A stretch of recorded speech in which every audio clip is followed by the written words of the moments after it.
Bonjour à toutes et à tous, bienvenue dans le Voyage intérieur, la série d'émissions de messages de vie MES plus sage produite par Richard Federman.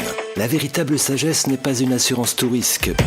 Peut-être est-elle une espèce d'ouvre-boîte de la connaissance. Ainsi, elle se différencierait de la vérité, de l'erreur ou de l'ignorance. C'est un espace de recherche joyeux et libre que je vous invite à vivre maintenant. Message de vie, donné à comprendre.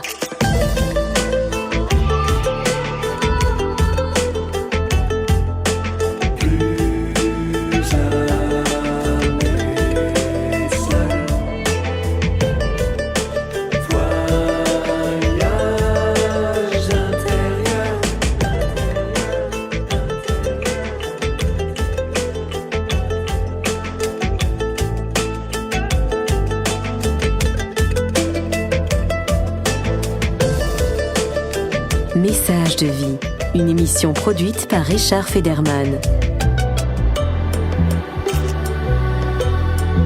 Comment le monde fonctionne-t-il ? Qui sommes-nous ? Qu'est-ce que la réalité ? C'est en rejoignant clandestinement des résistants afghans en lutte contre l'occupant soviétique que Stéphane Alix est devenu journaliste. En avoisinant quotidiennement la vie et la mort, il a cherché à comprendre pourquoi les êtres humains peuvent être amenés à s'entretuer. Il est aussi l'auteur de nombreux ouvrages, dont un best-seller, Le Test, fruit d'une expérience inouïe qui établit la preuve de l'après-vie. Il a cofondé l'Institut de recherche sur les expériences extraordinaires, l'INRES, et la revue Inexplorée, qui aborde des sujets hors normes, qu'il vérifie par une approche scientifique, tel le cartésien converti qu'il est. Journaliste d'investigation sur les phénomènes inexpliqués par une approche théorique et pratique en réalisant pour M6 la série documentaire Enquête extraordinaire. Tout simplement un autre monde. Il nous invite à explorer les frontières de l'inconnu dans la lignée d'un Galilée et de son art de nous sortir des idées plates.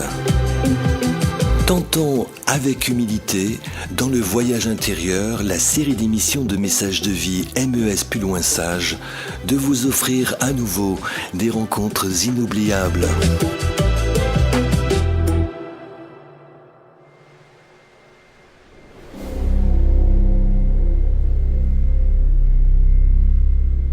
Une expérience extraordinaire dans un monde cartésien. C'est difficile d'exprimer un sentiment qu'on n'a pas vécu. La difficulté, en fait, c'est qu'on a plusieurs outils d'appréhension du réel, mais on n'en connaît qu'un. Et on a été éduqué à développer qu'un seul, qui est la rationalité, l'analyse, la méthode scientifique qui consiste à réduire une expérience à sa portion reproductible pour prouver qu'elle s'est vraiment produite. Or, toutes ces expériences qui touchent à la conscience, les expériences de mort imminente en sont une partie, mais il y en a plein d'autres, touchent à des dimensions immatérielles, spirituelles, pour ne pas dire le mot, et que ces expériences ont en commun d'être extrêmement difficiles à traduire en mots. Tous les témoins, tous les personnages qui ont vécu une expérience de mort imminente vous diront juste « Voilà, c'est extraordinaire, mais j'arrive pas à vous décrire ce que j'ai vécu. Parce que je baignais dans l'amour, j'étais dans la lumière, mais en même temps ça éblouissait pas. » On essaye de trouver des mots approchants qui sont extrêmement pauvres par rapport à la richesse de cette expérience.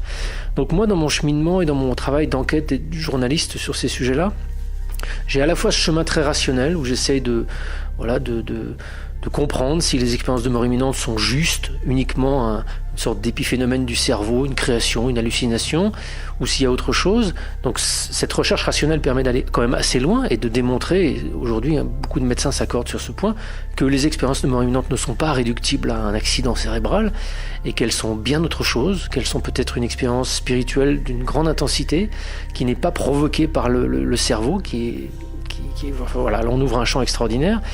Mais ça ne me rend pas la tâche plus aisée pour autant pour comprendre ce que c'est que cette expérience, pour deviner ce que derrière les yeux d'un expérienceur il peut se cacher de révélation, de certitude, de force, d'apaisement.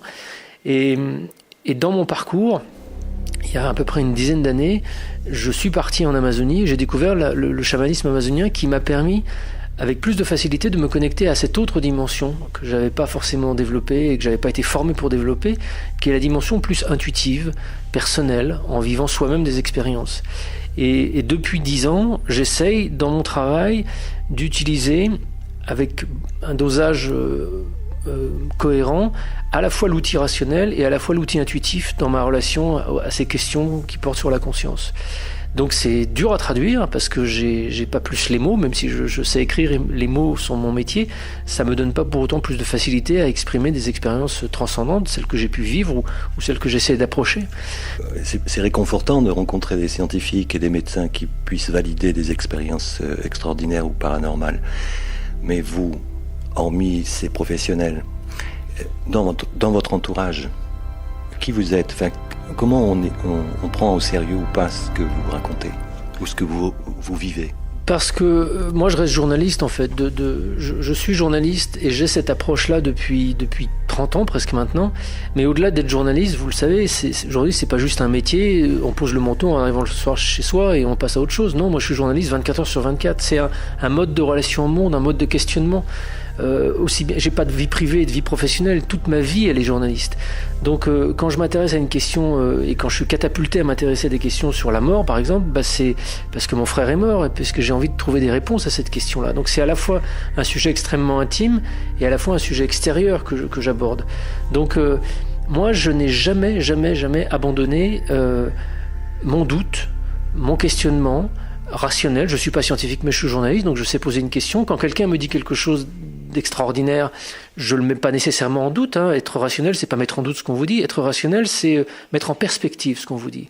Essayer de comprendre si la personne qui vous dit ça aurait une raison de vous mentir, de confondre, de s'illusionner elle-même, ou si sa sincérité est vraiment le visage d'une expérience qu'elle a réellement vécue. Et ça demande un peu d'habitude, un peu de travail. Mais à partir du moment où on a acquis ces outils de l'enquêteur, je les applique surtout. Donc toutes les questions qu'un sceptique entre guillemets se posera, je me les suis déjà posées et j'y ai répondu dans mes livres ou dans mon travail ou dans une conversation. Donc je suis pas en train de défendre une hypothèse, je suis en train de montrer que ces expériences extraordinaires ne sont pas du paranormal, qu'elles font partie de notre réalité, que la dimension spirituelle de l'être humain est une réalité. C'est pas sorti de ma tête, j'ai pas suivi un stage en Inde avec un gourou pour vous affirmer ça. C'est vraiment une déduction de journalistes qui depuis 15 ans travaillent sur ces sujets. Et pourquoi le sujet de la mort vous intéresse-t-elle, plus particulièrement la mort ou la vie après la mort? Pourquoi ce thème-là? Parce que j'ai perdu mon frère, parce que à l'âge de 33 ans, j'ai ramassé le corps de mon frère qui venait d'être tué dans un accident de voiture, je l'ai ramené à mes parents. Et les questions existentielles que je me posais avant, comme sans doute tout le monde se pose, on s'en pose beaucoup pendant l'adolescence, et puis dès qu'on se met dans la vie active, on les enferme, on les enterre, on se dit bon, on verra ça plus tard, et puis on s'aperçoit à 15 jours de mourir en soins palliatifs à 90 ans, qu'on se dit oh zut, finalement je me suis jamais penché là-dessus. Moi à 33 ans, de ramasser le corps de mon frère, devoir téléphoner à mes parents pour leur dire que leur fils est mort, ça a été un cataclysme, ça a été douloureux, mais ça m'a aussi démontrer que finalement la vie peut être riche, extrêmement remplie, mais qu'elle peut s'arrêter en une fraction de seconde sans qu'on y ait été préparé. Et à partir de ce moment-là, je me suis dit, je ne remets plus à plus tard. Je veux comprendre ce qu'on fait là.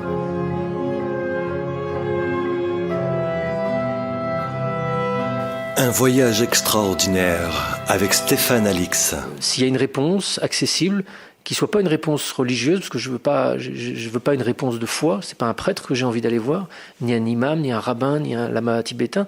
J'ai envie d'aller voir un scientifique qui me dise ce que l'on sait sur la mort, ce que l'on sait sur la conscience. Est-ce que mon frère, j'ai une manière rationnelle de savoir où il est aujourd'hui, ou est-ce que ce champ est définitivement fermé et la science a déjà répondu de façon certaine à cette question-là en disant voilà, la conscience, c'est juste une sorte de fabrication de notre cerveau.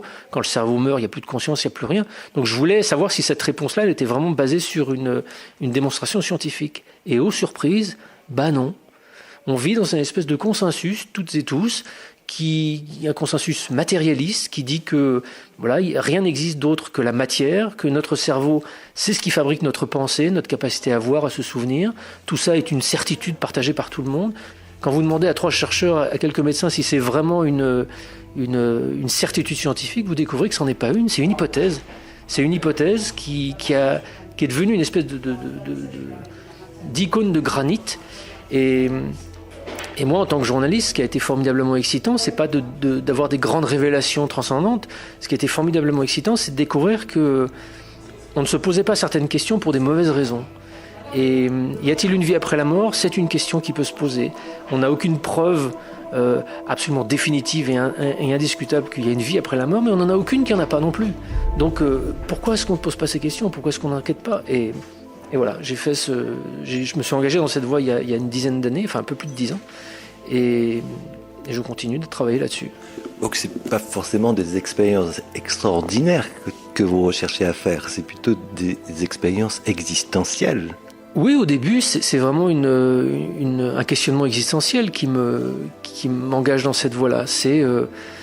Mais pas philosophique du tout non plus. C'est mon frère, il est où, quoi ? C'est très concret. Je veux pas une réponse. Je veux pas que Platon m'explique que je ne sais quoi ou qu'Aristote, etc. Je veux savoir où est mon frère. Est-ce qu'on peut le savoir ? Et pendant plusieurs années après sa mort, j'ai cette envie, j'ai cette attente, mais pour moi, il n'y a aucun espace où je peux aller enquêter là-dessus parce que je suis nourri et pétri de cette culture dans laquelle je suis né, donc qui me dit après la mort, il n'y a rien, ou alors si tu crois en Dieu, c'est tout, quoi. Tu as ces 2 options-là. Et ça n'est vraiment qu'une succession d'accidents, qui n'en sont évidemment pas, qui m'ont conduit à découvrir un champ de la science, et notamment en médecine, qui s'intéressait aux expériences de mort imminente, qui a été pour moi le premier fil que j'ai dévidé pour m'intéresser à toutes ces expériences extraordinaires qui nous parlent d'expériences aux frontières de la mort, de communication avec l'au-delà, de visions spontanées de défunts par des mamans qui ont perdu leur fils, des personnes qui ont perdu leur conjoint, etc. Et je découvre en fait que ces expériences extraordinaires, que je préfère vraiment au terme paranormal ou surnaturel, concernent une immense quantité de personnes, de femmes, d'hommes, d'enfants, de personnes âgées, nos voisins, nos amis, et que tous, unanimement, pour une raison qui m'échappe, on n'en parle pas.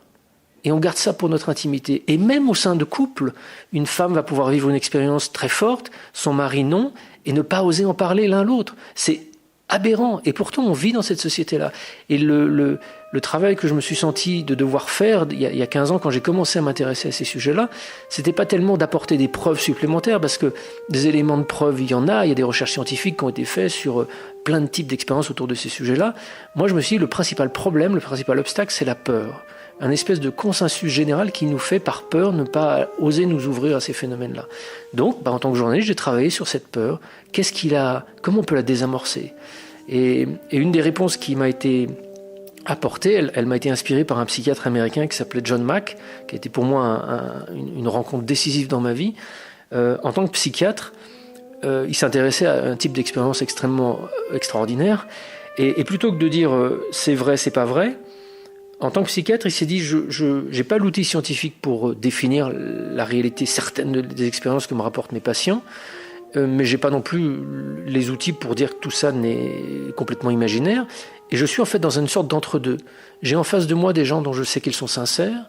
Je sais, parce que John Mack avait des décennies d'expérience de psychiatre, je sais qu'ils sont pas fous, qu'ils sont pas psychotiques, que c'est pas une origine pathologique qui pourrait leur faire exprimer ce qu'ils sont en train d'exprimer.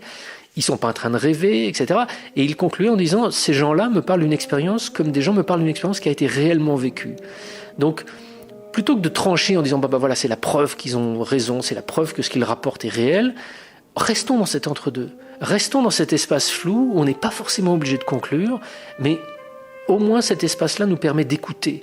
Et l'écoute bienveillante de cet extraordinaire qui est dans nos vies à plein de niveaux différents permet une vraie révolution intellectuelle. C'est comme si, là je vous dis, juste avant notre rendez-vous, j'ai vu une soucoupe volante dans le ciel. Instantanément, vous allez devoir décider, non mais il est fou ce type-là, pourquoi il me dit ça, c'est n'importe quoi, bon voilà, j'ai eu tort de vouloir l'interviewer, etc. Les soucoupes volantes, ça n'existe pas. Ou alors si vous y croyez, vous allez vous dire, c'est cool, on est sur le même lieu, je crois, etc. à ces phénomènes-là. Vous avez besoin de trancher, enfin je dis vous, mais vos auditeurs, tout le monde a besoin immédiatement trancher dès lors qu'on parle d'un sujet extraordinaire. En revanche, si je vous dis que je suis amoureux de ma femme, vous allez dire, c'est bien, ce type-là, il a une relation saine avec son épouse, mais à aucun moment vous allez éprouver le besoin de devoir décider si je vous mens ou si je vous mens pas. Pourtant, je vous parle de quelque chose qui est éminemment subjectif. La relation que j'ai avec une femme, comme disait Romain Gary, le mariage c'est partager à deux des problèmes qu'on n'aurait jamais eu tout seul. Comment se fait-il que ce type-là me parle d'une relation qui semble durer depuis 20 ans en plus ? Donc, pourquoi, dès lors qu'on travaille et qu'on parle de quelque chose d'extraordinaire, il faudrait nécessairement trancher, alors que sur d'autres types de dialogues subjectifs, on n'éprouve pas ce besoin-là. Donc moi, le travail que je fais en tant que journaliste au sein de l'INRES, que j'ai fondé il y a 10 ans, ou le magazine Explorer, enfin toutes les activités que je peux faire, c'est de dire, laissez de côté votre jugement.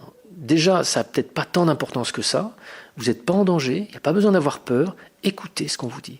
Taisez-vous et écoutez. Écoutez quand quelqu'un vient vous raconter une expérience un peu délicate, quand vous accompagnez une personne malade, ou éventuellement vous accompagnez quelqu'un en fin de vie. Taisez-vous, écoutez ce qu'il a à dire. Arrêtez de projeter sur votre entourage ce que vous avez envie de penser, ce que vous avez envie de croire. Écoutez ce que votre entourage a à dire, d'autant plus quand votre entourage a besoin d'exprimer quelque chose qui n'est pas facile et qui concerne une expérience peut-être extraordinaire qui a été vécue. Message de vie. Entendre un monde qui nous entoure. J'ai quelqu'un qui a fait des expériences extraordinaires. Oui, non, mais je ne veux pas tout raconter, il y en a trop. C'est lui qui m'a envoyé chez lui. Oui, je sais, c'est mon père. C'est ma fille. Tu peux raconter une chose, non. Oui, Celle d'Épinal, par exemple, qui était quand même très particulière. Oui, parce que les gens n'ont pas le... C'est comme vous voulez. Non, celle d'Épinal. Celle d'Épinal. Oui, c'est quand j'habite à Épinal. En fait, c'est un matin en prenant ma douche. Comment c'est ? Parce que j'ai parlé. Ah, donc c'était un matin en prenant ma douche où j'étais la tête vers le mur avec l'eau sur les cheveux. Et d'un seul coup, j'ai eu une sensation étrange, comme si quelqu'un était derrière moi. Et je me suis retournée et effectivement, il y avait le haut du corps d'un vieux monsieur qui avait l'air tout aussi perdu et affolé presque que moi de se trouver là.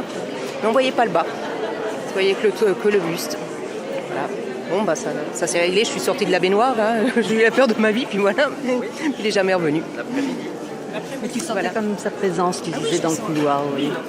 Que c'était une maison où on sentait toujours une présence, mais qui était aussi sous une ligne de tension, donc peut-être qu'il peut y avoir quelque chose de commun aussi. C'est une des expériences.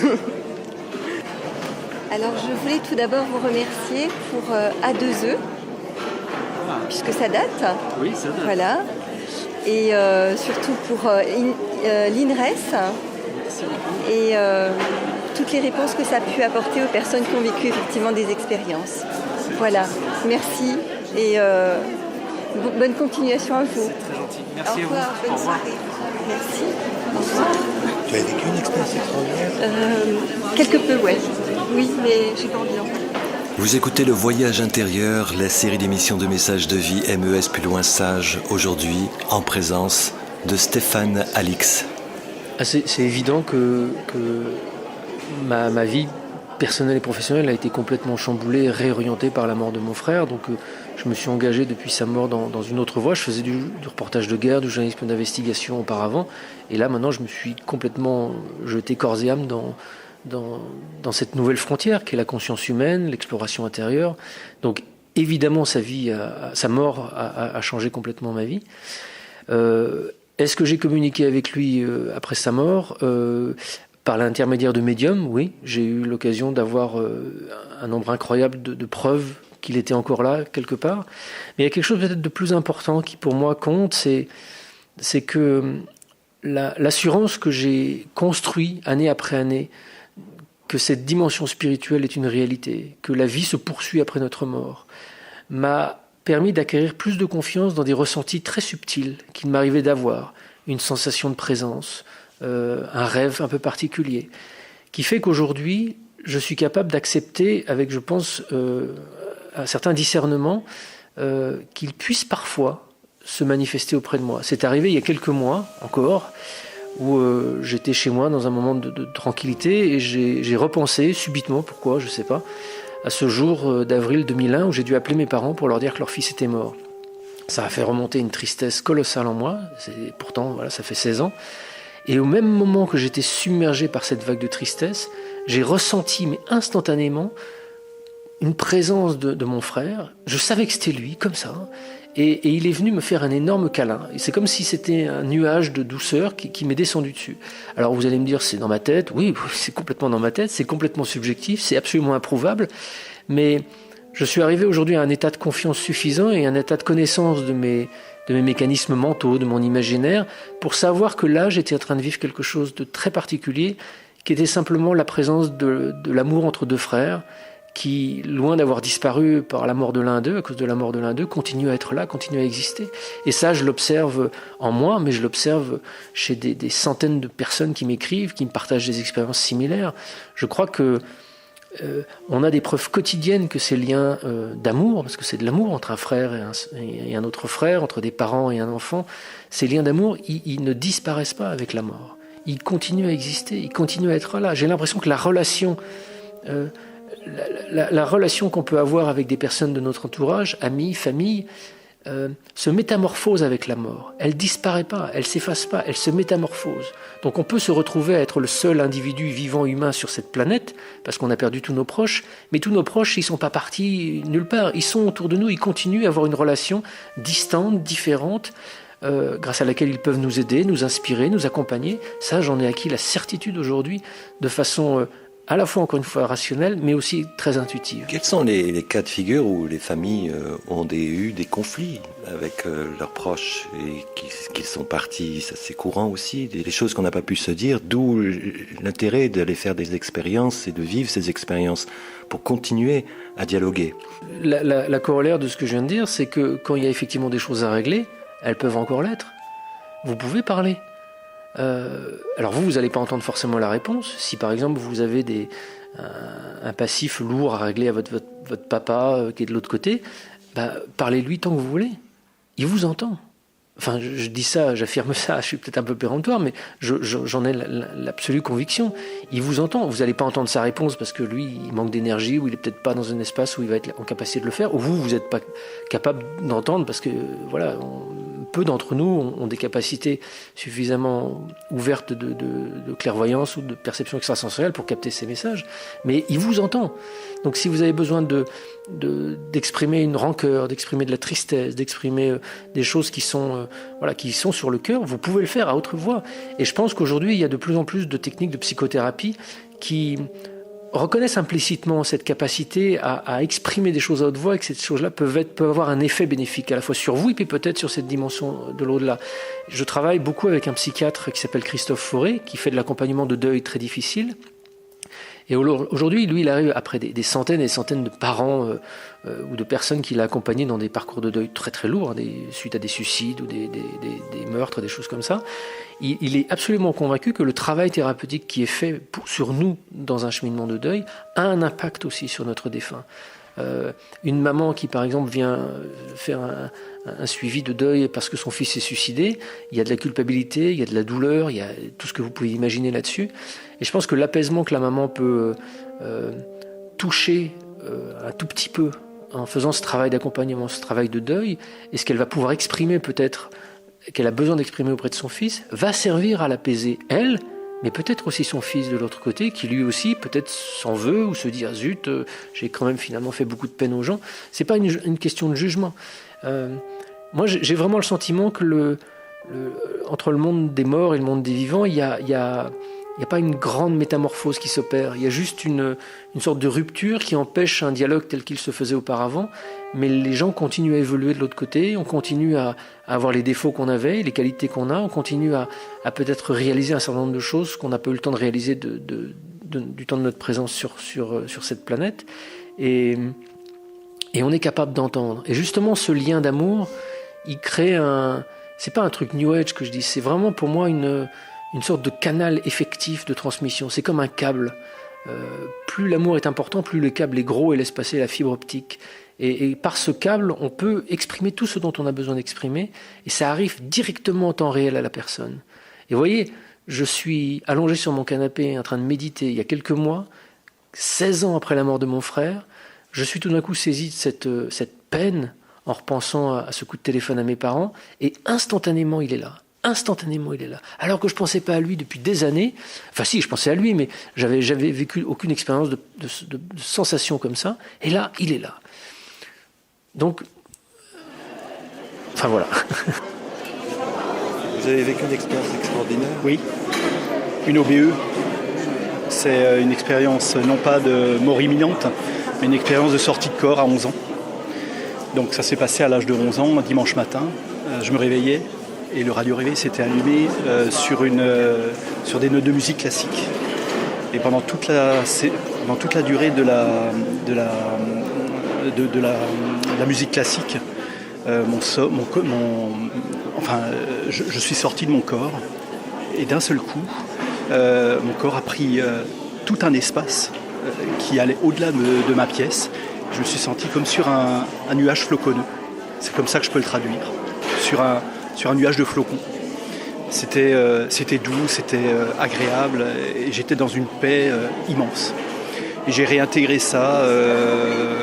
Ça m'a paru une éternité, mais à la fin de la chanson, j'ai réintégré ça.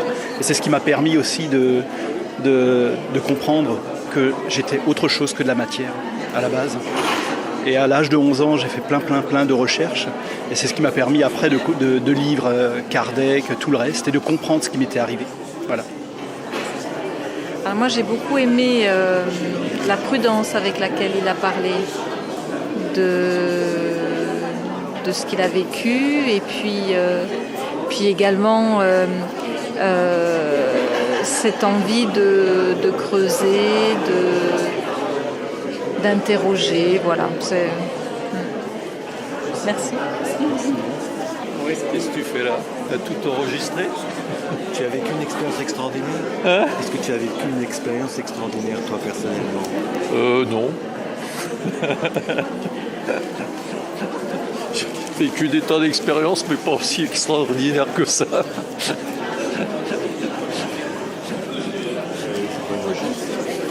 Ceci dit, je l'ai trouvé très intéressant. Non, j'aime bien la démarche de pensée, même si je n'adhère pas à tout, mais il y a une démarche humaine, une recherche sur soi-même que je trouve tout à fait intéressante. Vous êtes journaliste. Alors, sur certains plateaux de télévision, les personnes qui parlent des rencontres avec les défunts sont moquées. À votre avis, quelle relation entretiennent les médias avec l'extraordinaire, j'allais dire le paranormal ? Très honnêtement, depuis des années que je fréquente les plateaux en tant qu'invité, j'ai dû me trouver une seule fois devant une espèce de caricature de sceptique. C'était sur un plateau d'une émission très populaire, mais dans l'immense majorité des autres cas, enfin la quasi-totalité des autres cas, je perçois un intérêt. Je pense que la société a évolué dans le bon sens sur ces sujets-là.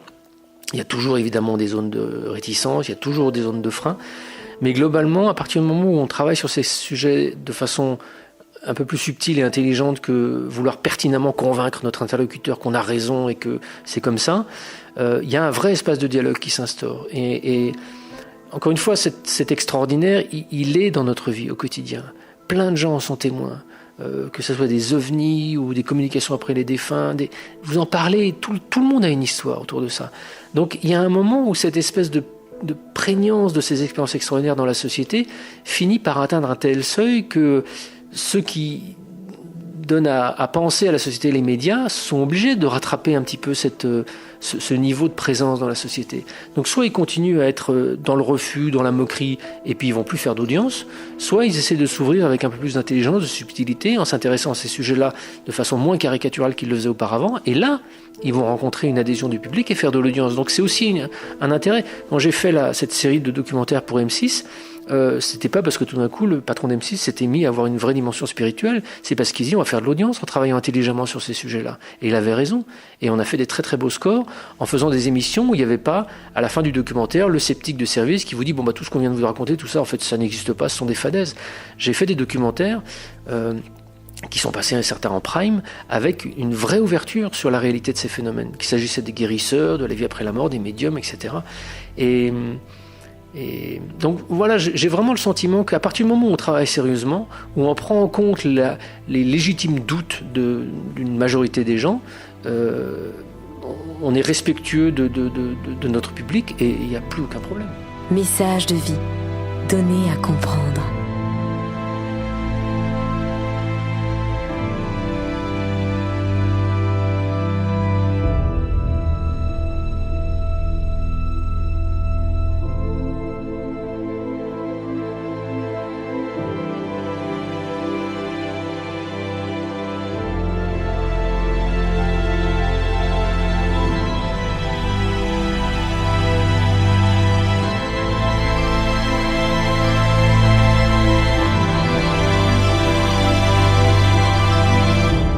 Stéphane Alix, aujourd'hui notre invité dans le Voyage intérieur, la série d'émissions de messages de vie.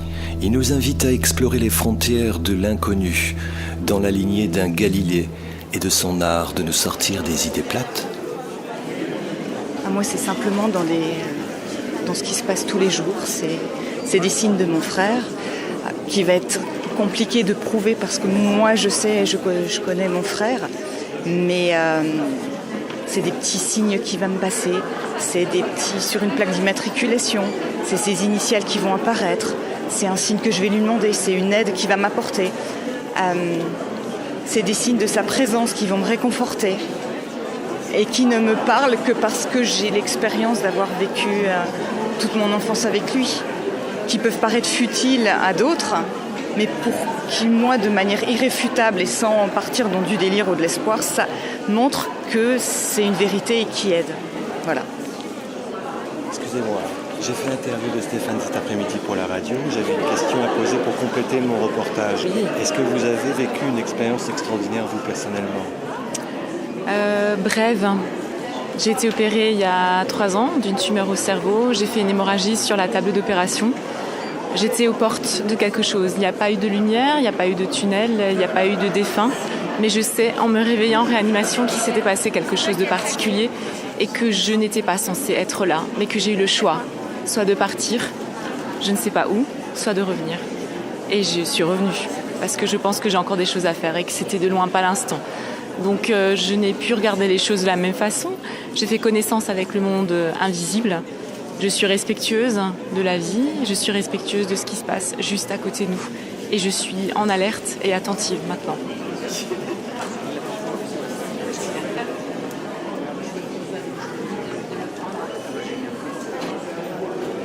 Une expérience extraordinaire, c'est-à-dire il m'est arrivé d'être... j'ai été dans le coma et j'ai vécu une sorte de MI. Donc je me souviens d'avoir passé dans un tunnel très long, assez petit, tout noir, avec une lumière très blanche au bout, avec beaucoup de couleurs, peut-être des fleurs, je ne sais pas, beaucoup de couleurs au bout de ce tunnel, et arriver à mi-chemin, m'être arrêtée parce que c'était le moment de s'arrêter, et comme si j'avais reçu un appel de me dire non, tu as des choses à faire encore en arrière, retourne de là d'où tu viens. Et je me suis réveillée, il manquait 3 jours à ma vie, et ma vie n'a plus jamais été pareille après. Mais quelque part, j'ai trouvé que dans sa démarche, il y avait comme une thérapie personnelle. Hein, et je trouve que c'est une démarche intéressante de ce point de vue-là. La recherche de se guérir de ses démons, je crois que c'est une démarche qu'on fait tous à un moment donné, hein, qu'on en soit bien conscient ou pas. Et ça peut prendre plusieurs voies. Cette voie-là est assez intéressante, je trouve. Stéphane Alix. Beaucoup de personnes ont des expériences extraordinaires. Quelle différence entre une expérience extraordinaire et une expérience imaginaire ? C'est la grande question, ça. Parce que l'imaginaire, c'est bon aussi, c'est nourrissant. Donc, c'est de l'extraordinaire d'être dans l'imaginaire. Et pourquoi l'imaginaire ne serait pas réel ? Parce que dans notre société, on oppose imaginaire à réel. Pour nous, quelque chose qui est imaginaire, c'est forcément produit dans notre cerveau, c'est dans notre tête. Ça n'a pas d'incidence, ça ne peut pas avoir de réalité. Et si par exemple on imagine percevoir une personne qui est décédée il y a plusieurs années, Si on dit qu'on l'a imaginé, ça veut dire que c'est pas réel, ça veut dire que cette personne, elle est morte et qu'il faut qu'on fasse notre deuil et que il n'existe plus, etc. En revanche, si on dit qu'on l'a perçu, là on est dans une relation avec quelque chose qui peut être encore réel. Et c'est la grande difficulté de distinguer le réel de l'imaginaire. À la création de l'INRES, moi, pour essayer de me dépatouiller un peu de cette question-là, j'ai eu l'intuition de faire comme on fait une grande partie une grande quantité de chercheurs américains notamment, mais aussi en Europe, c'est de travailler avec des professionnels de santé mentale. Eux, quand ils entendent une histoire extraordinaire, n'ont pas comme réflexe immédiat de devoir trancher si c'est vrai ou si c'est pas vrai. Ils ont le réflexe immédiat de voir si leur patient souffre ou ne souffre pas. Donc ça permet de dévier la question, ça permet de ne pas avoir à se prononcer immédiatement sur la réalité ou l'irréalité d'une expérience. Et à partir du moment où on travaille avec une personne, j'en reviens à ce que je disais initialement, sur l'écoute, si on écoute quelqu'un qui nous raconte une expérience extraordinaire, au bout de 30 minutes, 40 minutes, on va sentir si cette personne, elle est en souffrance, elle est dans une espèce de décalage avec une forme de réalité. Et si manifestement on peut quand même plutôt suspecter que ce qu'elle nous raconte est une espèce de fruit de son monde intérieur, peut-être lié à des souffrances, à des perceptions erronées de la réalité, etc. Ou si au contraire cette personne s'exprime d'une façon cohérente et est capable de faire elle l'aller-retour entre la perception qu'elle nous décrit et le positionnement qu'elle en fait dans la réalité.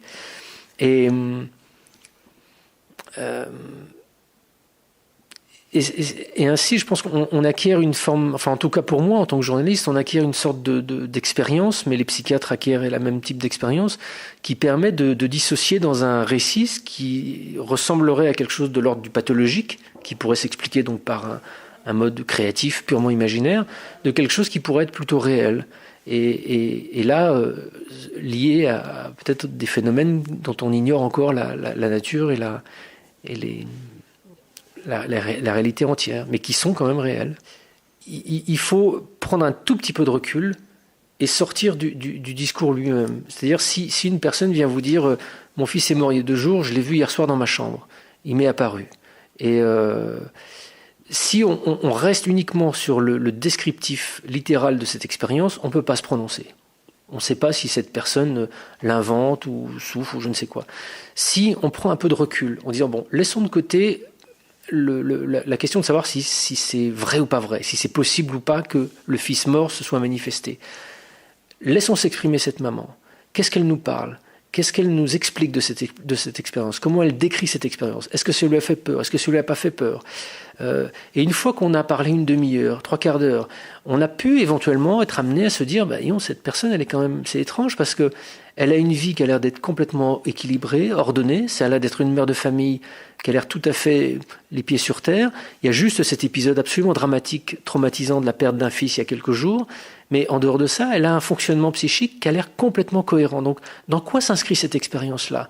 On ne peut pas parler d'hallucination dans un tableau comme ça, parce qu'une hallucination, c'est attaché à plein d'autres facteurs de dérangement, de délire, de confusion qui vont être identifiés quand on prend le temps de discuter avec cette personne-là. Donc si tout d'un coup, dans cette écoute, on n'est pas capable de voir aucun des autres marqueurs d'un délire, d'une hallucination, mais qu'on a juste cette expérience-là, ça nous permet peut-être de se dire que c'est pas elle qui a généré cette expérience-là. C'est pas sa souffrance qui a permis de vivre cette expérience de contact avec un défunt. Et à partir du moment où on a fait ça avec une personne, on va le faire avec une deuxième, une troisième, une quatrième, des centaines. Et à partir de ce moment-là, on s'aperçoit que des milliers de personnes qui sont dans des situations de perte d'un proche ont vécu des expériences similaires, en ne présentant chacune aucun signe de pathologie, aucun signe d'hallucination. Et là, statistiquement, ça commence à faire un petit peu lourd. Mais cette accumulation d'éléments statistiques importants n'est possible que si on commence déjà à écouter sans a priori une première personne. Et ça, c'est un chemin que font plein de psychiatres que je connais, avec qui je travaille en France et à l'étranger, et qui sont troublés parce que leur écoute bienveillante de ces patients leur permet de deviner. Comment ces médecins ou ces psychiatres peuvent-ils se passer des anxiolytiques, par exemple ? Parce qu'on a tendance à porter un jugement rapide et on se dit le médicament va faire le reste. Comment on peut discerner le vrai et le faux ? Encore une fois, au début du magazine Inexploré, on avait un grand entretien avec un psychiatre important au début du magazine. Donc j'ai interrogé tous les grands psychiatres que connaît le pays, Ruffo, Cyrulnik, André, etc., etc. Et je leur posais tous la même question. Comment est-ce que vous distinguez dans une expérience extraordinaire ce qui est du domaine du pathologique de ce qui serait du domaine du réel?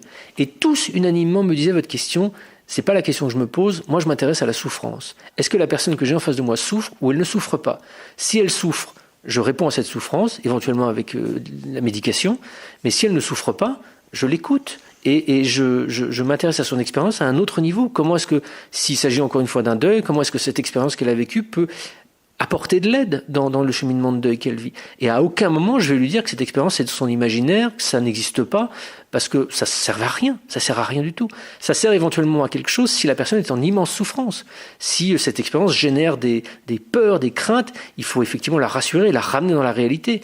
Mais si cette expérience ne crée aucune souffrance, aucune gêne, au contraire est plutôt bénéfique dans un cheminement, encore une fois, de deuil, autant la valoriser et dire et rassurer cette personne sur le fait que elle n'est pas seule du tout à leur en vivre, que plein d'autres vivent des expériences similaires et que on peut pas se prononcer sur la réalité spirituelle de cette expérience, mais qu'il y a peut-être quand même des chances que ça soit ça.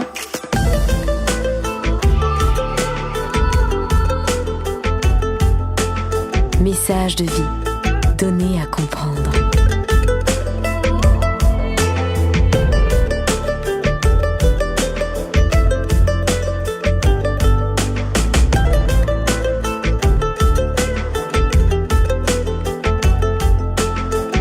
C'était Stéphane Alix, notre invité aujourd'hui dans le Voyage intérieur, la série d'émissions de messages de vie MES plus loin sage. Les ouvrages de Stéphane sont foisonnants sous des formats livres de collection. Il propose au grand public des repères clairs, précis et rigoureux sur la fin de vie et le sixième sens. Stéphane Alix répond à des questions sur des sujets qu'on ne se posait pas avant et qui échappent à toute explication conventionnelle.